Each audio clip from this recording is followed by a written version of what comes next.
ABS-CBN, hindi pababayaan ang Kim Pao. May nilulutong bagong proyekto para sa dalawa. Hindi pababayaan ng ABS-CBN ang tambalang Kim Chiu at Paolo Avellino o mas kilala bilang Kim Pao ayon sa mga bulong-bulungan sa loob ng industriya. Matapos ang matagumpay nilang mga proyekto at ang patuloy na suporta ng fans, sinasabing may nilulutong bagong proyekto ang network na muling magtatampok sa dalawa. Ayon sa source, maingat umanong pinaplano ng ABS-CBN ang susunod na hakbang para sa Kim Pao upang masigurong mas lalalim at mas magmamature pa ang istoryang ihahain sa mga manonood.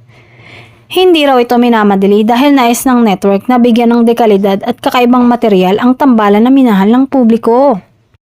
Matatanda ang naging malakas ang impact ng Kim Pao sa primetime at digital platforms dahilan para patuloy silang pag-usapan at abangan. Sa social media, hindi rin humuhupa ang clamor ng fans na muling makita silang magkasama sa isang serye o pelikula. Bagamat wala pang opisyal na detalye kung anong genre o format ang bagong proyekto, kung serye man o pelikula, malinaw na nakikita ng ABS-CBN ang malakas na chemistry at marketability ng Kim Pao. Sa ngayon, hinihintay na lamang ng mga tagahanga ang formal na anunsyo. Isang bagay ang sigurado, nasa plano pa rin ng ABS-CBN ang Kim Pao. At kung matutuloy ang bagong proyekto, tiyak na isa na naman itong aabangan at pag-uusapan ng madlang kapamilya.